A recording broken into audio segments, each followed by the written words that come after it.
Welcome to Base and Boundaries podcast. I'm your host, Amy G, and this is your one-stop shop for all things mental health and music. Hi everyone, it's Amy. Welcome to Base and Boundaries, your one-stop shop for all things mental health and music.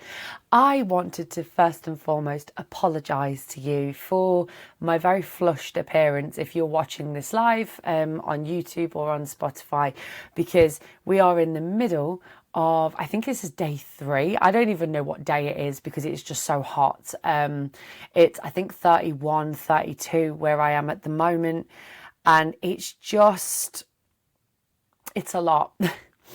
I've had to write today. I don't typically write a script, but I've wrote notes because I feel like I need to, because it's so hot. My brain is not braining. So I've written today some notes all about what I would like to do this episode on, and it's about life feeling stuck, because this is something that, although my brain isn't braining due to the heat, and my brain does feel stuck in life in general, I feel stuck because so many of us are in that in-between period.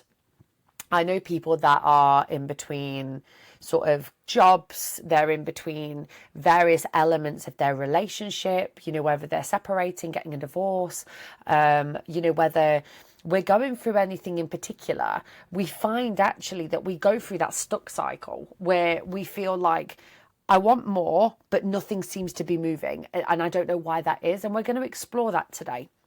So I want to talk about this because I want you to know that there is more out there for you, and that's different to each person. Like, you have a different path to somebody else, and maybe you like trying to change careers, build something for yourself, improve your life, improve your relationships as well.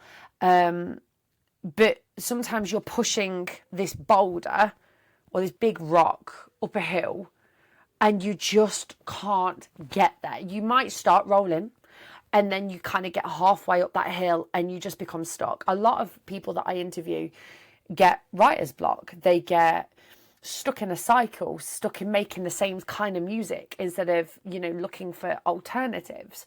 And so with that being said, what does being stuck actually mean?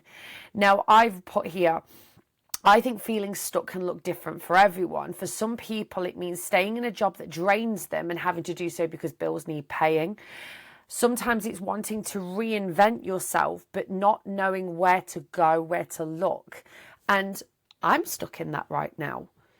And, I'm stuck in that cycle of, I need to change. I've got this foundation. I've got the podcast, I've got the platforms, I've got the identity, I've got the brand. But where does it go from here? And so you feel like you're doing these things, you're doing the courses, you're making connections, you're going to networking events, you're posting online, you're showing up every single day. You're showing up for yourself.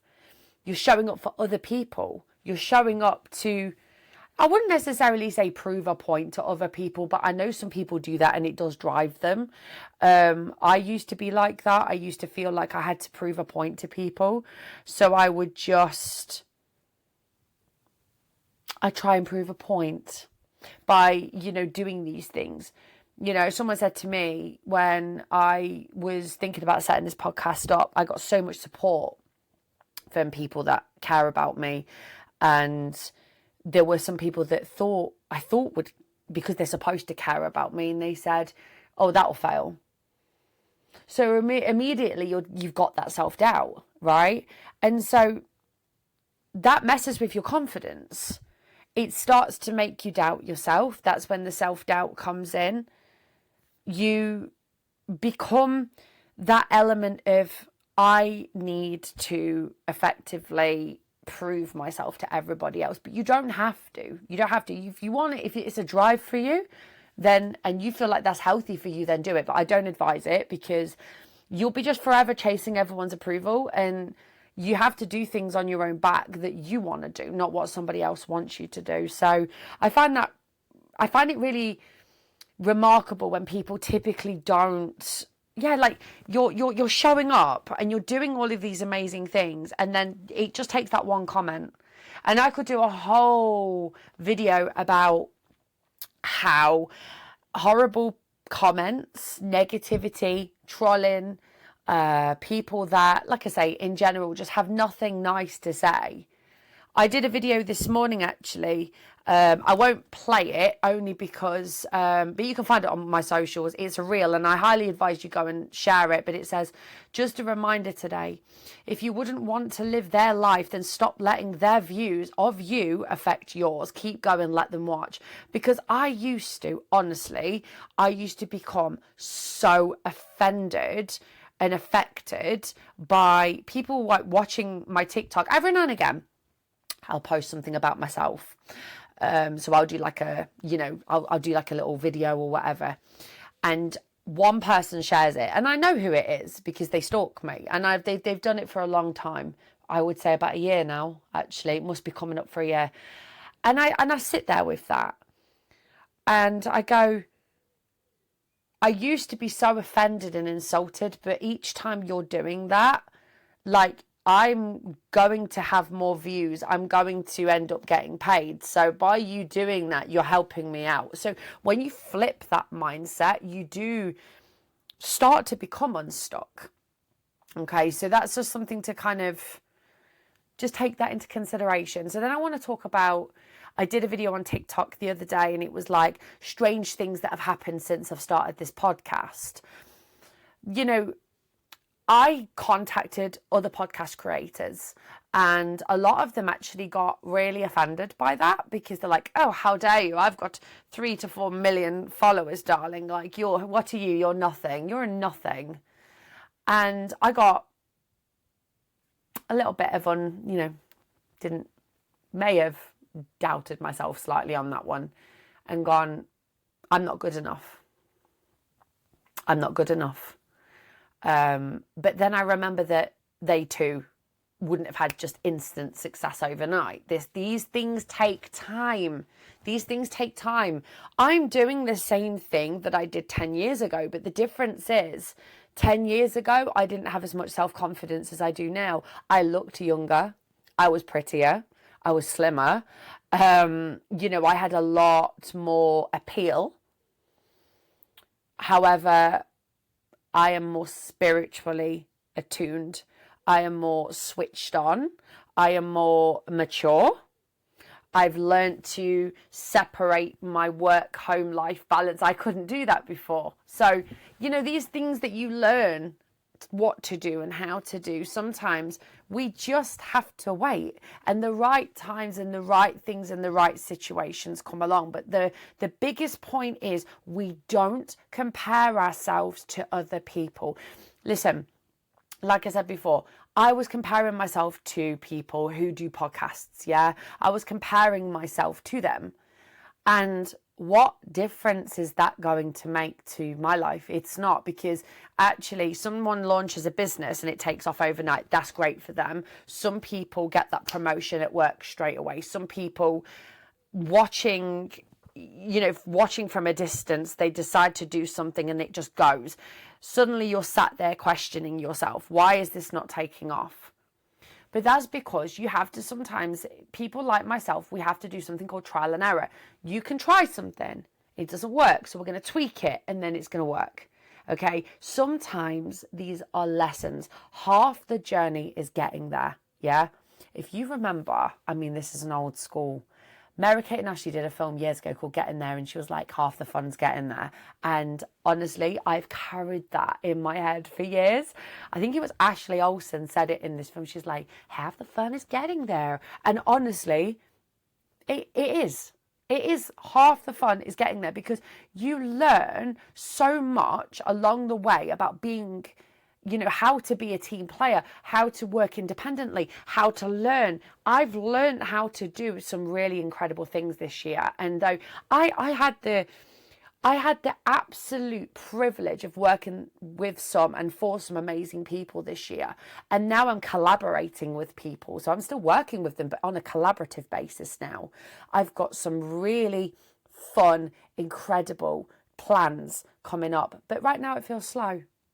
I'm working with another lady from a charity and another lady from a company. And I'm thinking, how can we tie this into a little niche, into a little bow to make it work? And it will. However, there are some other things as well. Social media, prime example, is a highlight reel. I go on LinkedIn, yeah? I am so guilty of this. I go on LinkedIn and I see these business owners, they've got thousands of followers. They've got contacts coming out of their ears and they are doing so well. Or are they? Just because somebody's got a follow account doesn't mean they're doing well. You know, I've got, between all of my socials, I've got 20,000 followers. 20,000. That's a lot. I look at that. Wembley Arena, not the stadium, Wembley Arena has, I think it carries 17,000. And I was in there last year and I was like, oh, that's a lot. It's a lot, isn't it? And you've got to think of it this way. 20,000 people. That's a lot of people. But in layman's terms, in those terminologies, you know, people would say, well, that's a micro-influencer. Influencer? Sounds like influenza, but here we are. Nobody posts the crying moments, the moments where they're in their bath crying their eyes out because they don't feel good enough. Nobody posts about the down stuff, the bad days. I do. And I think that's what makes me very different. I post the good and the bad because I think that we need to highlight this. Just because somebody's in Dubai on a 6-figure salary living their best life, it doesn't mean they're not lonely. That they're crying into a bottle of Chardonnay because they're lonely. They might have the contracts, but they haven't got the trust because people have screwed them over or whatever, you know? Just because somebody looks successful, it doesn't mean they are, okay? And I think that that's something that really is apparent to so many people, is people think because success starts by what they see, okay? So growth looks boring because it's exciting.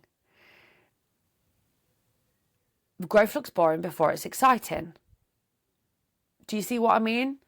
You sit there and, you know, I've got a more quieter week this week. I've got one networking event and 2 podcast interviews. So that's the next 2 Thursdays sorted. And then I've got to reschedule 2 other ones. And I'm thinking, it's slow. But I know the following week's going to be mega, mega busy because I've got so much going on. The first week in June is going to be busy. So sometimes, again, we have to look at it as we need to calm down. We need to bring it right back, okay? And growth can look repetitive. It can look boring. It can look uncomfortable. It can look quiet. It can look lonely. Because nobody, like I said, nobody knows what someone's going through, okay? So what we're going to take from this today is that you don't know what avenues are coming. Nobody does. You can manifest until you're blue in the face. You can say, I already know something's going to happen, and I encourage you to do that. But if something doesn't work out the way you want it to, we're going to look at 2 factors. Are we going to look at this as a lesson? Or are we going to look at it as, oh, this is the worst thing that could have ever happened to me? Or we're going to look at it kind of as a lesson or trauma? So, I'll give you a prime example. When I left my recent job, I loved that job, genuinely loved my job. And yeah, it didn't work out. It is what it is.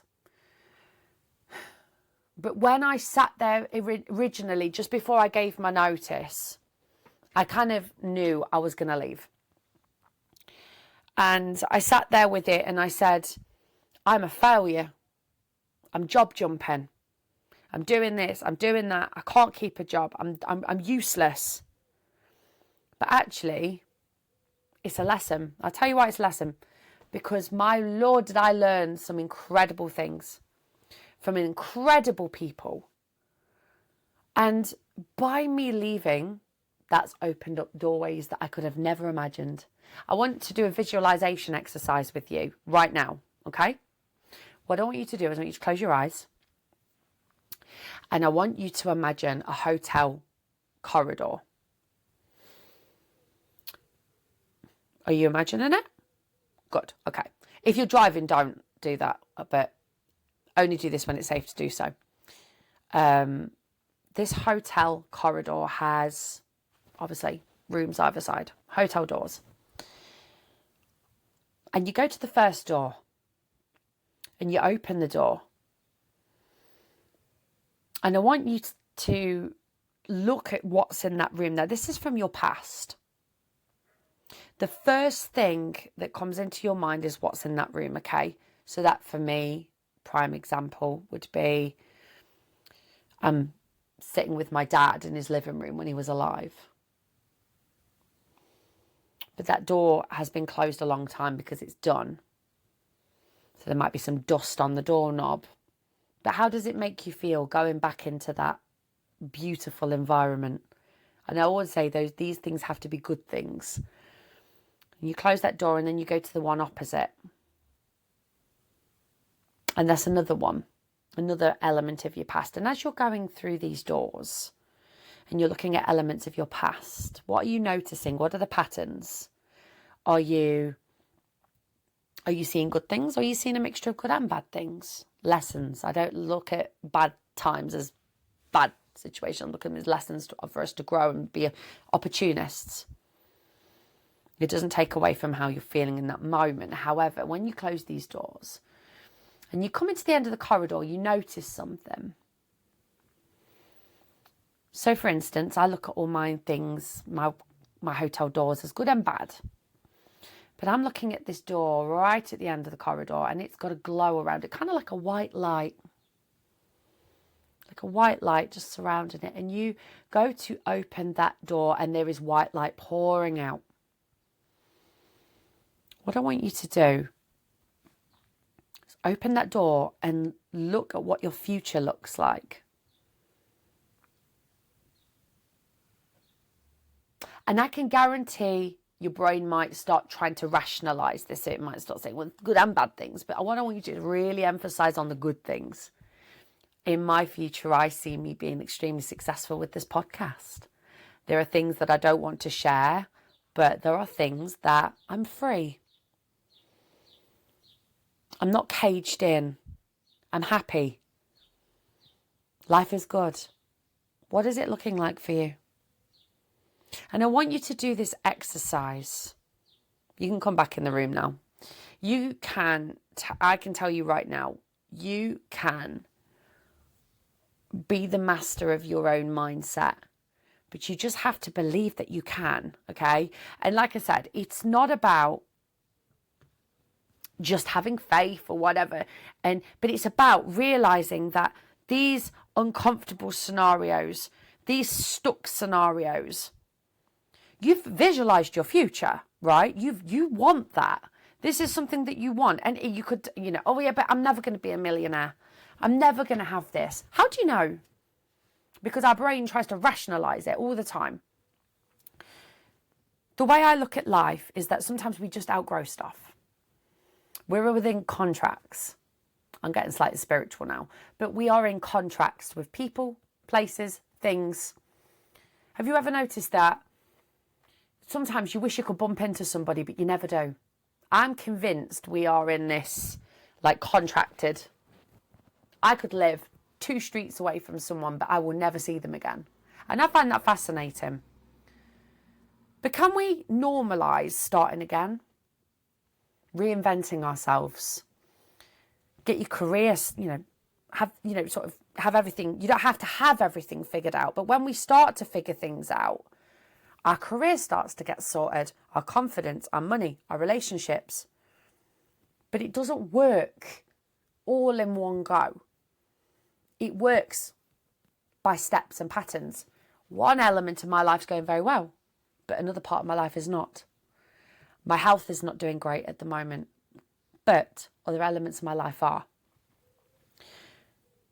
And sometimes we just have to say goodbye to things that don't serve us. Yeah? So practical things to do when life is messy or we're stuck. I'm stuck at the moment. So this is why I'm doing this exercise with you, because with the hotel doors, we imagine what our future's going to look like in that very moment, and it's beautiful because you just manifested that. Yeah, you manifested that, and it's not necessarily woo-woo stuff. It's been proven manifesting does work. So I'm going to show you something that I highly advise that you get. And it's a notebook. And I'm not going to read you my notebook because I like to keep my manifestations to myself. But what I'm looking at here is things that I'm looking at here from 2 years ago. And I look at that now and I go, my goals have changed, but that's okay. Because guess what, gang? I achieved it. I achieved those things that I manifested. Isn't it amazing that we can manifest our own reality? And so even if things change, even if, like, it's like our music taste, isn't it? Like, things change and that's okay. We're allowed to reinvent ourselves. And yes, the self-doubt comes in, but it doesn't mean you fail yet. You're not failing. Sometimes the quietest seasons are where the biggest shift happens. I love that quiet. And I wrote that down because I thought, chef's kiss. Sometimes it's falling into place slower than you accepted, but you have to keep going. Okay. I know that a lot of this I wrote down today because it is just so hot and my brain is not going. But actually a lot of this, I didn't even stay with the script, but where are you stuck right now? How can you change that script so that you stop looking at it as being stuck, but we're just looking at it as a slight pause? Because feeling stuck is not failing. We're just pausing, and that's okay. It's okay to do that. And I promise you, started to take my own advice, and things are happening, things are moving. So what can we do? What can we do? We just keep going and we acknowledge and accept the things that are happening in our lives, and we grow with it and we go with it. So I want you to, this week, if you're feeling stuck, look at where you're at. Imagine that hotel corridor. Start putting things into practice. And if you need a little bit of help with that, you know what to do. You can get in touch. All my socials and email and everything is in the description. I've got some really good guests coming up in the next couple of weeks. One I'm interviewing on Thursday is that's going to be out next week. Is a spiritual sort of guru. I've got a man coming up who was in the RAF and what he's learned along the way. And this Thursday coming, the podcast that's coming on is an incredible human being that has taught me actually so much about music, but also how you can just get stuck, but then it just happens. And it's just a wonderful feeling. But anyways, have a lovely week. If you are in the UK right now and you are hot, just know that I am roasting as well. And I hope we get through it. Drink plenty of water. And wherever you are in the world, thank you so much for listening and watching. If you'd like to come on the podcast, please pop me an email. I'd love to have you on. You don't have to be a musician, but if you've got a story and your mental health's been positively impacted, I want to hear from you. Take care. Thank you so much for listening, guys. You can find my podcast every Tuesday and Thursday. And don't forget to follow me on all social media platforms. See you next time.